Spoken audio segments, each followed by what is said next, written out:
Welcome back, students. This is Vishal Pandey, and I hope that you have gone through our previous video, which was based upon the making of Germany, how Germany got unified. If you have watched that video, you will be able to understand the unification of Italy as well. So before this, you have to watch that video which was based on Germany itself. So let us discuss about the unification of Italy's unification. Before starting this lecture, let me tell you that Italy was divided in seven small states at that time, and I'm going to tell you in detail that what were the aspects of Italy at that a period of age of time, and when Giuseppe Mazzini came in contact with Italian Revolution, what was the phenomena which takes place in Italy. So all together we are going to understand very important things. So it is it will be going to be a very emphatic and a very peculiar lecture today. So as far as Italy's unification is concerned, like Germany, Italy too had a long history of political fragmentation. Italians were scattered over several dynastic states as well as the multinational Habsburg Empire. So before this, if you understand these lines, it will be very easy for me to explain all the details in front of you. Let us discuss about the Italian division which was divided when the unification of Italy started. We will understand, we will see the portrait, and then we will understand it deeply. So as you can see on your screen, Italy was divided in three such parts. Near about we can understand that Italy was not in three, but at least there were four parts. This one is the first one, this is second, this one is third, and this is fourth. So children, Italy was divided in four part at that time. I'm talking about in the early 19th century I'm talking about. So first part was the North Habsburg Empire. This area was in North Habsburg Empire, and this area belongs to Austria. Which country this belongs to? Austria. Which empire was ruling? North Habsburg Empire. So the north part of Italy belongs to Habsburg Empire, which has under the consideration of Austria.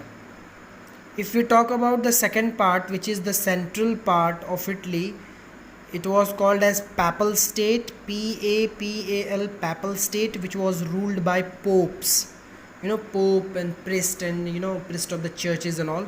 So they used to dominate this area, which was called the central area, the mid-east area, and this was the second division which was there in Italy. Third was this is the north, this is the mid. Now this one will be south. So south area, the southern Italy was ruled by Bourbon Empire.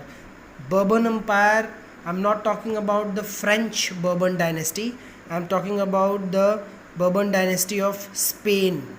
एक Spain में भी bourbon dynasty हुआ करती थी, सो France में भी हुआ करती थी, जिसका लुइस 16 किंग था. But ultimately I am talking about Bourbon dynasty, Bourbon kings of Spain. They were ruling in the southern part of Italy, and the fourth part was the two small islands, and it was called as Sardinia Piedmont. Sardinia Piedmont was ruled by a famous king known as Victor Emmanuel II. I will tell you who was Victor Emmanuel II.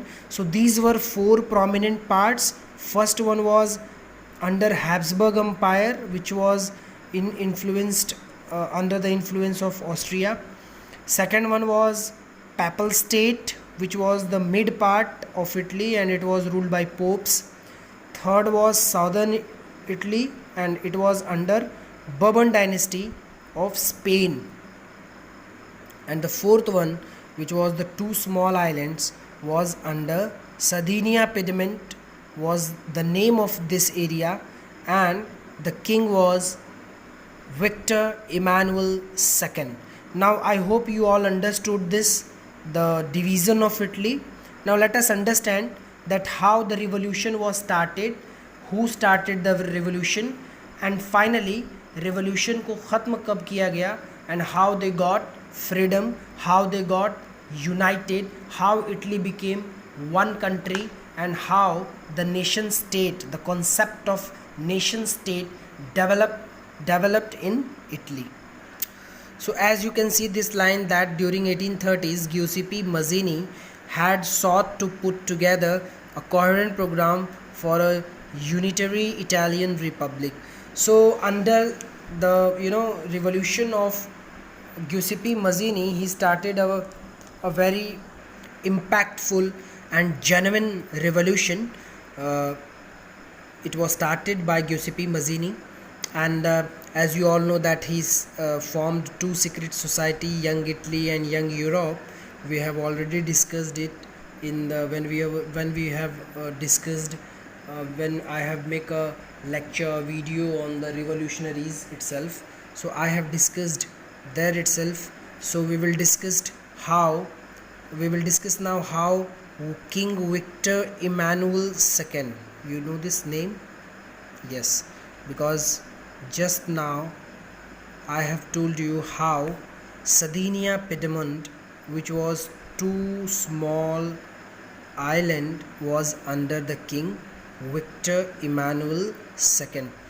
ये जो व्यक्ति है, he is the king of Sardinia Piedmont, जो कि actual Italian थे. ये actual Italian थे. To unify the Italian states through war in the eyes of the ruling elites of the region, a unified Italy offered them the possibility of economic development and political dominance. So ultimately इनका एक सपना था, his dream was to unify Italy like Giuseppe Mazzini's dream was. So King Victor Emmanuel ने ही कहीं ना कहीं इस चीज़ को कंप्लीट कराया और इनके ही अंडर में, इनके ही लीडरशिप में रिवॉल्यूशन हुआ. और बहुत सारे लोग अभी आगे आपको मैं बताऊंगा कि किस तरह से इन लोगों को आज़ादी मिली and how they finally succeed. We will understand this. So king Victor Emmanuel second's dream was to unify Italy by hook or by crook. We will understand. At any cost he want Italy to be unified. तो उन्होंने क्या किया? His chief minister was mister Cavour. Whose chief minister? King Victor Emmanuel II's chief minister was Cavour. Neither he was a revolutionary nor a democrat. So Cavour was neither a revolutionary nor a democrat. तो उसे ना तो विद्रोह करना था किसी के साथ, ना तो वो एक डेमोक्रेटिक था. वो डिप्लोमेटिक अच्छा था, एक राजनेता था वो. इसलिए कैवियर को इसलिए सेलेक्ट किया किंग विक्टर इमैनुअल II ने, because he had good relation with France. So he got an opportunity to unify Italy. और फ्रांस के हेल्प से उन्होंने क्या किया? कैवियर ने जो नदन पार्ट था इटली का, जो हैब्सबर्ग एम्पायर के अंडर में था, let me repeat it again, the northern part of Italy was ruled by Austria under Habsburg empire. इसको फ्री करा लिया. किसने? कैवियर ने. किसके कोलैबोरेशन से? फ्रांस के कोलैबोरेशन से. This you have to keep in your mind. Exam में क्वेश्चन आ सकता है. एग्ज़ाम में क्वेश्चन ये भी आ सकता है कि explain the division of Italy, explain the unification of Italy. This type of question will come. Who was ruling the northern Habsburg empire? Austria was ruling. So who got it unified? Who got Habsburg empire unified under Italy? Chief Minister Cavour. So this is what you have to keep in your mind, that Chief Minister Cavour led the movement to unify the regions of Italy, was neither a revolutionary nor a democrat. So he was neither a revolutionary nor a democrat, but ultimately he did a fantastic job by unifying this area which is called the northern area of Italy. So it was unified by Chief Minister Cavour. This you have to keep in your mind. Next, we will understand who was Giuseppe Garibaldi, because he also played an important role. Giuseppe Garibaldi, he is not associated with Giuseppe Mazzini, he is a different man altogether. So Giuseppe Garibaldi was responsible for unification of the southern part. What I'm trying to say is कि Giuseppe Garibaldi ने southern part को unify किया, जो कि bourbon Kings of Spain के पास था. इसको unify किया उन्होंने. कैसे किया?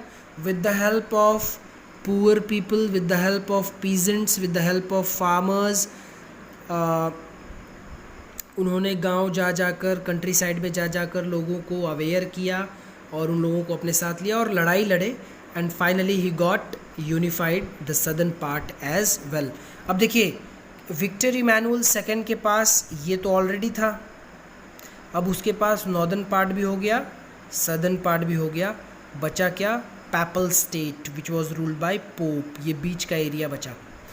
तो फाइनली मैं आपको बता दूं ये क्या हुआ, हालांकि ये बुक में नहीं दिया है आपके. फाइनली जब ये एरिया गया, northern state if they lose it, southern state was lose by Spain kings, then ये मिड में फंसा बेचारा और बीच में ये रह के कुछ नहीं कर पाएगा. So ultimately he surrendered. He surrendered means what? The papal state which was under popes, they surrendered, and ultimately Italy was unified in 1861 near about. So altogether it was a great struggle, and finally they got unified. This is the portrait of Italy, you can understand this. So this was the impression, this was the impact which made Italy a free country altogether. And those who played important role was Giuseppe Mazzini, then again Victor Emmanuel II, and then we have Chief Minister Cavour, and then we have Giuseppe Garibaldi. So these were some people, those who were important as far as Italian Revolution is concerned. Watch this video as many times as possible, and if there any confusion, you can contact me, you can talk to me, WhatsApp me on my number. I will be always there 24/7 with you. Okay, till then, take care and bye bye, and wait for the next video.